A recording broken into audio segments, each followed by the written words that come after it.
Hello and welcome to Euronews Now. It's Tuesday the 31st of May. It's good to have you with us. These are your top stories. After weeks of back and forth discussions, EU leaders agree to ban most Russian oil from the bloc's markets by the end of the year. Talks continue today to iron out the measure. Russian forces intensify their attack on Donetsk, razing everything in their path in their push to control the key Ukrainian city. And inflation in Europe hits an all-time high at 7.5%.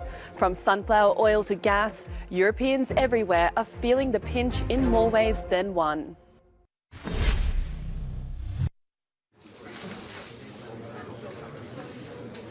European Union leaders have agreed on a compromise plan to block more than two-thirds of Russian oil imports.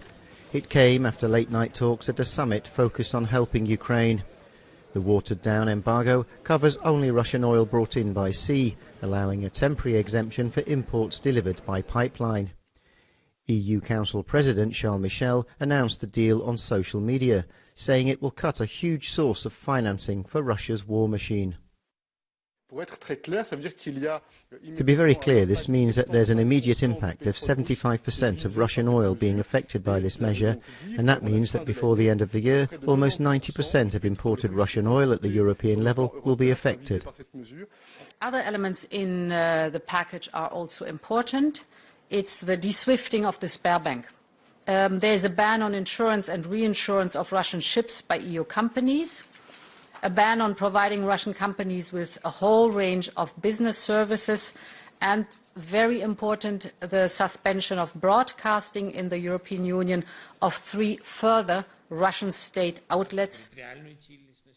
Earlier, Ukraine's President Volodymyr Zelensky had appealed to leaders to end internal arguments getting in the way of an oil ban and a 6th package of sanctions.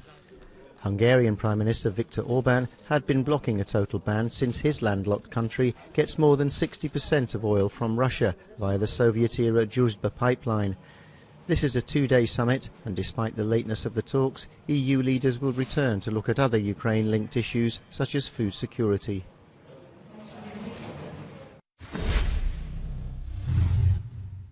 EU leaders will struggle to pass a 6th package of sanctions, EU sanctions against Russia, namely the one that includes an embargo on Russian oil, because in particular the Hungarian government is refusing to pass this, saying that it relies too heavily on cheap Russian oil, particularly from the Druzhba pipeline. These are landlocked countries, so from an infrastructure point of view it's very difficult. There could be a compromise where the EU agrees an embargo on seaborne oil coming into Europe, which is around 2/3 of all oil, and there will be a dispensation for countries using the Druzhba pipeline, which is the Czech Republic, Slovakia and Hungary. It's not ideal, but I think there's an eagerness to get this package passed eventually. Also on the agenda today here in Brussels, as EU leaders meet for the next 2 days, is the crisis in food security that's evolving as a result of the war in Ukraine. It's impossible to get important wheat and crops out of Ukraine because of the Russian blockade. This is affecting developing countries, particularly those in Africa. There's a concern that you could have starvation and famine in those countries if the issue is not resolved. Also tonight, the Ukrainian President Volodymyr Zelensky will address the leaders in relation to the war and in relation to support, military support and also sanctions support. Shona Murray, Euronews, Brussels.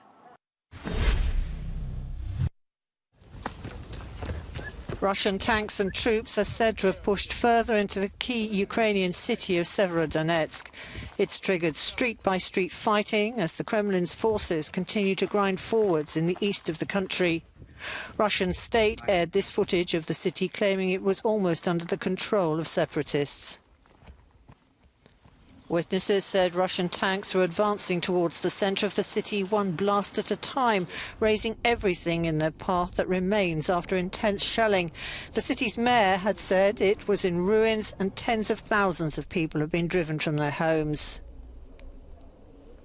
Experts surmise that the Kremlin has thought it cannot afford to waste time and should use the last chance to extend the separatist-controlled territory of Donbass, because the arrival of Western weapons in Ukraine could make that impossible. But in an apparent setback for Ukraine, US President Joe Biden appears to have dismissed reports that the US was considering sending long-range rocket systems to the country. We're not going to send to Ukraine rocket systems that can strike into Russia. Meanwhile, Russia's Foreign Minister Sergei Lavrov claims that what the Kremlin calls the liberation of the Donbass region remains an unconditional priority for Moscow.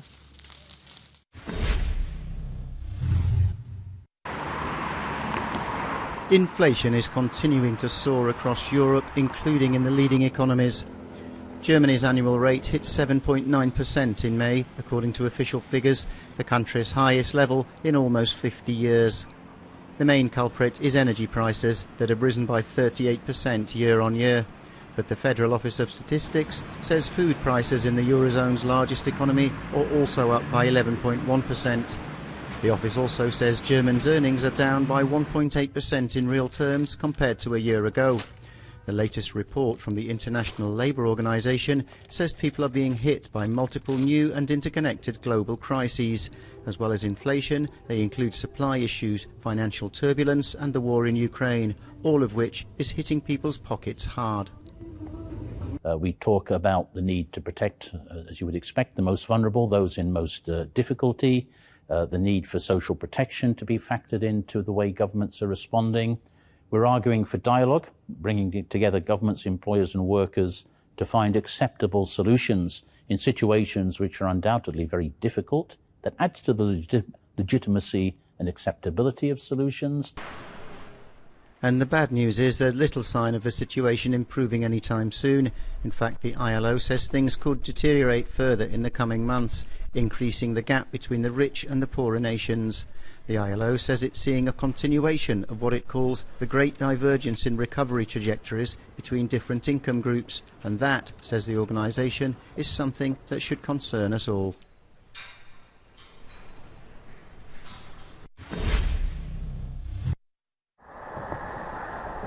UEFA has commissioned an independent report into the chaos and violence surrounding Saturday's Champions League final in Paris. It follows several days of Liverpool fans and the French authorities blaming each other for the unrest which had delayed the start of the match with Real Madrid. On Monday, France hit out at what it says was industrial-scale ticket fraud amid a row over the game's policing. The major central pivotal point is to try to fully understand what happened on that massive ticket fraud and why in such a large number of tickets.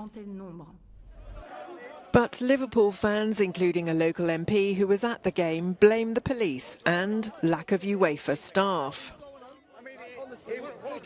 And once we got there, we just seen thousands of fans queuing to get in. No turnstiles of open. And all you could see around the ground was massive queues, nobody gaining access. And obviously then just becoming worse and worse and worse, the situation. And, you know, we witnessed police tear gassing, pepper spraying, people with tickets.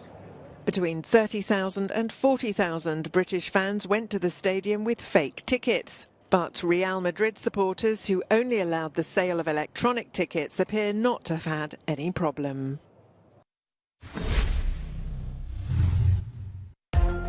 Sky Bridge 721 has opened in the Czech Republic and claims to be the longest suspension walkway in the world.